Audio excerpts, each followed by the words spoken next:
இன்றைக்கி நாம் இந்த வீடியோவில் நவகிரகங்கள்லேயே முழு சுபகிரகமாக இருக்கக்கூடிய குரு பகவானுடைய அதிசார பயிற்சி பலன்கள் அப்படிங்கிறத நம்ம பார்க்க போகிறோம். அது என்ன அதிசார பயிற்சி அப்படின்னு நீங்கள் கேட்கலாம். ஒரு கிரகம் தன்னோட இயல்பை மீறி வேகமாக இன்னொரு ராசிக்கு போகிறது, மறுபடியும் அதே ராசிக்கு திரும்பி வந்துச்சு அப்படின்னா அது வக்கரம். வேகமாக போகுது அப்படின்னா அது அதிசாரம். அந்த ஒரு வகையில் குரு பகவான் இப்போது மிதுன ராசியில் இருக்கார். ஐப்பசி 1ஆம் தேதி, அதாவது விஸ்வாவசு வருடம் ஐப்பசி 1ஆம் தேதி சனிக்கிழமை அன்றைய தினம் சனி பிரதோஷம். ஆங்கிலத்துக்கு அக்டோபர் 18ஆம் தேதி குரு பகவான் மிதுன ராசியில் இருந்து கடகராசிக்கு பயிற்சி ஆகிறாரு. கடகராசி அப்படிங்கிறது குரு உச்ச வீடு. அப்போ குரு உச்சம் தொட போகிறார் அப்படிங்கிறது தான் இந்த அதிசார பயிற்சி நமக்கு கொடுக்கக்கூடிய ஒரு அமைப்பு. எத்தனை நாளைக்கு ஜோசியர் அங்கே இருப்பார் அப்படின்னா, அக்டோபர் 18ஆம் தேதியில் இருந்து டிசம்பர் 3ஆம் தேதி வரைக்கும் அவர் ஒரு 52 நாட்கள் குரு பகவான் உச்சத்தை தொட்டு உங்களுக்கு அற்புதமான யோக பலன்கள் அப்படிங்கிறத வழங்க போகிறாரு. இன்னொரு முக்கியமான விஷயம், தனிப்பட்ட முறையில் ஜாதகம் பார்க்க இந்த வாரத்துக்கான அப்பாயின்மெண்ட் ஃபிக்ஸ் பண்ண சொல்லி நிறைய பேர் கேட்டிருந்தீங்க. இப்போது ரூபாய் 300 தெளிவாகவும் விளக்கமாகவும் ஜாதகம் பார்த்து தரோங்க. தாழ்மையான வேண்டுகோள், இந்த நம்பருக்கு ஃபோன் கால் அல்லது வாட்ஸ்அப்பில் கூட நீங்கள் கேட்டு உங்களுடைய அப்பாயின்மெண்ட் அப்படிங்கிறத ஃபிக்ஸ் பண்ணிக்கலாம். உங்களுக்கு தேவையான அனைத்து டீட்டெயிலும் நம்ம டீமில் இருக்கிறவங்க கொடுத்துருவாங்க. அப்பாயின்மெண்ட் டேட் மற்றும் டைம் ஃபிக்ஸ் பண்ணதற்கு பிறகு அந்த நேரத்தில் நான் உங்களுக்கு ஃபோன் கால் பண்ணி ஜாதகம் பார்த்து பலன்கள் அப்படிங்கிறது சொல்லிடுவாங்க. ஜஸ்ட் நீங்கள் வாட்ஸ்அப் அல்லது ஃபோன் காலில் உங்களுக்கான டவுட் அப்படிங்கிறத கேட்டுக்கலாம். சரிங்க, உங்களுக்கான அப்பாயின்மெண்ட் அப்படிங்கிறத டைம் ஃபிக்ஸ் பண்ணிக்கலாம். நிறைய பேர் எவ்வளோ நேரம் ஆகும் அப்படி சொல்லிட்டு கேட்குறாங்க. ஃபஸ்ட்டு நம்ம உங்கள் ஜாதக கட்டத்தை பார்த்துட்டு ஜனனகால பலன்கள் அப்படிங்கிறத சொல்லிவிடுவோம். அதாவது உங்கள் ஜாதகக்காரங்களுடைய வாழ்க்கை எப்படி இருக்கும், கேரக்டர் எப்படி இருக்கும் அப்படிங்கிறத சொல்லிவிடுவோம். அதுக்கப்புறம் கோட்சார பலன்கள் அடிப்படையில் கடைசி ஒரு வருஷம் எப்படி இருந்துச்சு, எதிர்காலம் வரக்கூடிய ஒரு வருடங்கள்லாம் எப்படி இருக்கும் அப்படிங்கிறதெல்லாம் பார்த்துடலாம். அட் லாஸ்ட் பார்த்தீங்க அப்படின்னா இந்த டைமில் என்னென்ன நடக்கும், இந்த நேரங்களில் நீங்கள் என்ன செய்யணும், அதாவது ஜாதகத்தின் அடிப்படையில் இதெல்லாம் பார்த்துட்டு உங்களுக்கு தெளிவான ஒரு விளக்கமான பலன்கள் அப்படிங்கிறத சொல்லிவிடுவோம். இதை தாண்டி உங்களுக்கு ஏதாவது சந்தேகம் இருந்துச்சு அப்படின்னா கூட நீங்கள் கேட்டுக்கலாம்.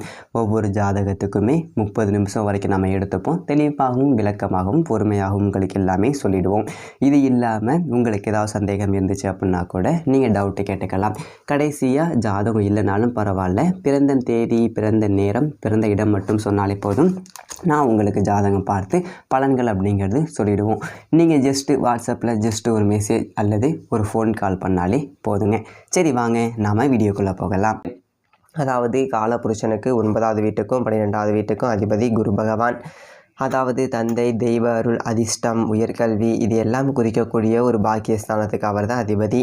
அதே மாதிரி அயன சயன போகம் செலவுகள் இது எல்லாத்தையும் குறிக்கக்கூடிய ஒரு இடத்துக்கும் குரு தான் அதிபதி. அப்படிப்பட்ட குரு பகவான் உச்சம் தொட போகிறார் அப்படின்னா எல்லா ராசிக்காரர்களுக்குமே அப்படியே ஒரு நெருப்பு மாதிரி எரியும் வாழ்க்கை அப்படின்னு சொல்லலாம். நம்ம கிட்டேயே யாரும் வர முடியாது, அந்த அளவுக்கு எதிரிகள் இல்லாத ஒரு வாழ்க்கை. எதிரிகள் இருந்தால் வெல்லக்கூடிய ஒரு அமைப்பு. அத்தனையுமே 52 நாட்கள் குரு பகவான் ஆட்டமாக ஆட போகிறாரு.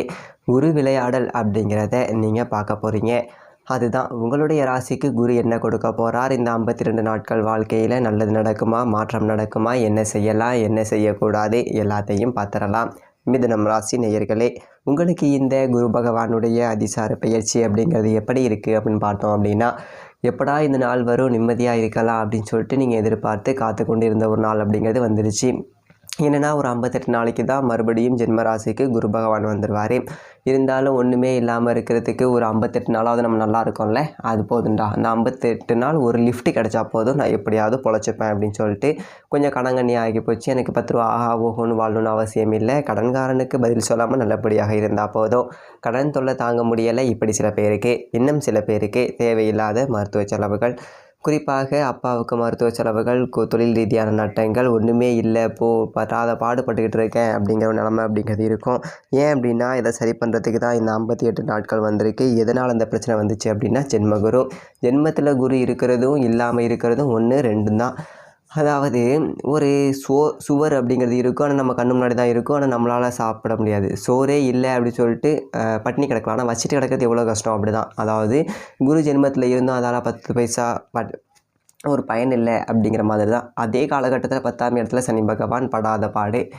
10 அப்படிங்கிறது தொழில் ஸ்தானம், கர்மஸ்தானம், 10ஆம் இடத்துல சனி பகவான் இருந்துக்கிட்டு உங்கள் கர்மத்தெல்லாம் கூட்டி உங்களை வச்சு செய்கிறார் அப்படிங்கிற மாதிரி தான் சொல்லணும்.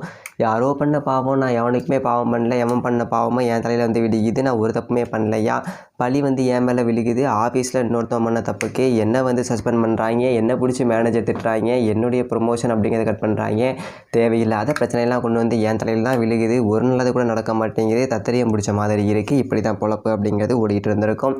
அது அப்படியே மூட்டை கட்டிட்டு ஒரு 58 நாட்கள், ஒரு 52 நாட்கள் உங்களுக்கு பாலைவனத்தில் கடந்தவனுக்கு பச்சை தண்ணி கிடைச்ச மாதிரி ஒரு 52 நாட்கள் ஒரு மீட்பு கிடச்சிருச்சு. அப்பாடா, இனிமேல் இதை வச்சு நான் பழச்சப்பண்டா அப்படிங்கிற ஒரு உங்களை உந்தி தள்ள போகிற ஒரு 52 நாட்கள் அப்படின்னு சொல்லிட்டு நீங்கள் நெருப்பு மாதிரி நிற்பீங்க. உங்கள் கிட்டக்கனையே யாரும் வர முடியாது உங்களை பார்த்தாலே. அந்த மாதிரி ஒரு அமைப்பு அப்படிங்கிறது உங்களுக்கு இந்த குரு அதிசார காலகட்டத்தில் இருக்குது. குரு பகவான் ராசிக்கு 1வது வீட்டில் இருந்து 2வது வீட்டுக்கு போயிட்டு உச்சமடைகிறார். சாதாரணமாக போகலை. தன வாக்கு குடும்பஸ்தானத்தில் குருவோட உச்ச ஆட்டத்தை நீங்கள் பார்க்க போகிறீங்க. அதாவது தனம், முதல்ல காசு ரொம்ப பச்சையாக கடந்தது. ஒரு 10 ரூபா பையில் இல்லை, தங்கவே மாட்டேங்குது. என்னமோ தெரியலை, நம்ம அடுத்தவனை பார்த்தா உனக்கெல்லாம் காசு இருக்குது நம்மள்கிட்ட இல்லையே, அந்த மாதிரி பொறாமப்படுற ஒரு கேரக்டர் கிடையாது. ஆனால் அடுத்தவனை பார்த்து பொறாமல் வர்ற அளவுக்கு என்கிட்ட காசு தங்கலை, அந்தளவுக்கு ஆகி போச்சுங்க அப்படின்னு சொல்லிட்டு, அதாவது அன்றாட செலவு கூட கஷ்டப்பட்டங்க அப்படிங்கிற நம்ம மாறி ஒரு 10 ரூபா தங்கும் பணம் வீட்டில் நம்ம செலவு போக, குடும்ப செலவு போக ஒரு 10 ரூபா மிச்சம் பிடிச்சி வைக்கலாம். மாதம் முடியும் போது ஒரு 52 நாட்களில் ஒரு 20,000 30,000 மிச்சம் பிடிச்சி வைக்கிற அளவுக்கு ஒரு நல்லா இருக்கேன்ப்பா, கடன்லாம் அடைச்சிட்டேன்ப்பா அப்படிங்கிற அளவுக்கு காசு பணம் அப்படிங்கிறத கொடுப்பாரு. அதுதான் தனஸ்தானம். அடுத்து வாக்குஸ்தானம். கொடுத்த வாக்கை காப்பாற்ற முடியாமல் இருந்திருப்பீங்க. ஒருத்தவன்கிட்ட கடன் இத்தனாம் தேதி தரேன்னு சொல்லிட்டு அதை அடைக்க முடியாது போ அப்படின்னு சொல்லிட்டு ஃபோன் போட்டு டார்ச்சர் பண்ணுவாங்க. இதனால் குடும்ப உறவுகளை கெட்டு போயிருக்கும். வீடு தொடி வந்து பணம் கேட்டிருப்பான். பணம்லாம் எவன் அவன்கிட்ட வாங்க சொன்னால் போன வந்தேன் அப்படின்னு சொல்லிட்டு கணவன் மனைவிக்குள்ளேயே குடும்பத்துக்குள்ளேயே இந்த தனம் வாக்கு ரெண்டும் சேர்ந்து பிரச்சனை அப்படிங்கிறத கொடுத்து இருக்கும். வாங்கின கடன் தனம் இது எல்லாமே அதை வாக்கு சொன்ன தேதியில் கொடுக்க முடியலை, அது வீடு தேடி வந்திருக்கும், பிரச்சனையை கொடுத்து வந்திருக்கும். இனிமேல் இது எல்லாமே நடக்காது. கடன் எல்லாம் அடைச்சி கௌரவத்தோடு இருப்பீங்க. குடும்பத்துலேயும் 4 பேர் மதிக்கக்கூடிய அளவுக்கு நடந்துப்பீங்க. பரவாயில்ல, எங்கள் வீட்டுக்காரரு இப்போ ஓரளவுக்கு நல்லா இருக்கார், அவர் இப்போ எல்லாம் கரெக்டாக வேலைக்கு போகிறாருப்பா அப்படின்னு சொல்லிட்டு வீட்டில் 4 பேர்கிட்ட சொல்கிற அளவுக்கு முன்ன மாதிரிலாம் இல்லை என் வீட்டுக்காரரு இப்போ நல்லா இருக்கார் அப்படின்னு சொல்லக்கூடிய அளவுக்கு இந்த கௌரவம் அப்படிங்கிறது உங்களுக்கு கிடைக்கும். அதை விட குரு பகவானுடைய பார்வை அப்படிங்கிறது ஒரு அற்புதமான ஒரு யோக பார்வை அப்படிங்கிறத கொடுக்க போகுது. ஏன் அப்படின்னா குருவுடைய பார்வை அப்படிங்கிறது ராசிக்கு 6 8 10 இந்த 3 வீட்டில் விழுகுது. அப்போது 6ஆம் வீட்டில் விழுகக்கூடிய குரு பார்வை என்ன செய்யும் அப்படின்னு பார்த்தீங்க அப்படின்னா, ருண ரோக சத்துருஸ்தானம், கடன் எல்லாத்தையும் அடைச்சிடும். நான் ஏற்கனவே சொன்னது தான், குருவே பணத்தை கொடுக்குறாரு, குருவே கடனை அடைக்கிறார். குருண ரோக சத்துருஸ்தானம். அப்போது அந்த கடனை பூரா அடைச்சிடலாம். நகை நட்டு இருந்துச்சு அப்படின்னா மீட்டர்லாம். இத்தனை நாளாக நோட்டீஸ் வந்தது, மேலே 10 ரூபா பரட்டி வச்சு 50,000 அப்படிங்கிறது 80,000 ஆனது தான் மிச்சம். வட்டி கட்ட காசு இல்லாமல் அதே பட்டி வச்சுக்கிட்டு இருந்தேன், இப்போ நகையை மூட்டுட்டேன் அப்படிங்கிற அளவுக்கு உங்களுக்கு கடன் அப்படிங்கிறது அடையும். ஓரளவுக்கு ஒரு 60% கடனாவது அடைஞ்சிரும். அதில் எந்த விதமான மாற்று கருத்தும் அப்படிங்கிறது இல்லை. அதே மாதிரி உடல் ஆரோக்கியத்தில் எந்ததொரு பிரச்சனைகள் அப்படிங்கிறது எல்லாமே நீங்கிறோம்.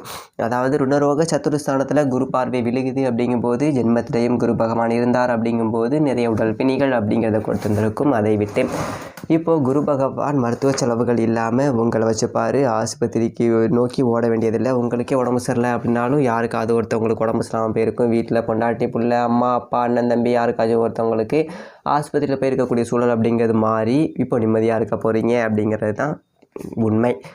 பகையாளிகள் இருக்க மாட்டாங்க. ஆஃபீஸில் ஒருத்தவங்க உங்களை போட்டு கொடுக்குறதையே முழு நேர வேலையாக வச்சுருப்பாங்க. இப்போ அவன் மாறி போயிடுவான். அரசியல் பொதுநலன் நமக்கு எதிராக சதி செய்கிறதுக்குன்னே ஒரு கூட்டம் இருக்கும் பார்த்தீங்களா. இந்த மறைமுக எதிர்ப்புகள் எல்லாமே படிப்படியாக கரைய ஆரம்பிச்சிடும். நீங்கள் யாரையும் எதுவும் எதிர்த்து நிற்கணும்னு அவசியம் கிடையாது, தானாக சரியாயிடும். 8ஆம் இடத்துலையும் குரு பார்வை விழுகுது அப்படிங்கிறதுனால கடனை நினச்சி நிம்மதியாக தூக்கம் இல்லாமல் கடந்தவங்க, காலை நினச்சா அவனுக்கு பதில் சொல்லணும் இவனுக்கு பதில் சொல்லணும் அப்படின்னு சொல்லிட்டு நிம்மதியற்ற தூக்கம், பேருக்கு தூங்குறேன் திடுக்குன்னு எந்திரிச்சிக்கிறேன், கெட்ட கனவு வருது, என்ன பண்ணுறது அப்படின்னு சொல்லிட்டு ஒரு மன உளைச்சல், இதில் இருந்து எல்லாமே மீண்டு வந்துடுவீங்க இந்த 8ஆம் இட குரு பார்வையால்.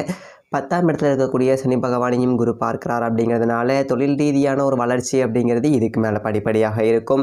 தொழிலே வேணாட்டா விட்டுட்டு வேறு எங்கேயாவது வேலைக்கு போகலான்னு இருக்கேன் அப்படின்னு சொல்லி நினைக்கிறவங்க கூட இப்போ செய்கிற தொழிலையே திரும்ப செஞ்சு 10 ரூபா கூடுதல் லாபம் அப்படிங்கிறத அடையக்கூடிய ஒரு வாய்ப்பு அப்படிங்கிறது இருக்குது. அதே மாதிரி பூட்டி கிடந்த கடையை கூட தொடர்ந்து நல்லபடியாக தொழில் நடத்தலாம். இதுக்கு மேலே 10ஆம் இடத்துல குரு பார்வை விழுகுது அப்படின்னா இது நாள் வரைக்கும் சனி அங்கே இருந்து உங்களுடைய கர்ம வினையோடைய கெடு பலன்கள், அதாவது பாவக்கணக்கை கழிச்சு விட்டார். இப்போ குரு பார்க்க சனி அங்கே இருக்கிறதுனால பூர்வ புண்ணிய கிடைக்கும் உங்களுக்கு, அதெல்லாம் கொண்டு வந்து கொடுப்பாரு. கர்ம வினையினுடைய பலாபலன்கள் நற்பலன்கள் அப்படிங்கிறதையும் உங்களுக்கு கொடுப்பார். அப்படிங்கிறதுனாலையும் ஒரு அதிசயமான ஒரு 58 நாட்கள் அப்படிங்கிறதே நம்ம சொல்லணும்.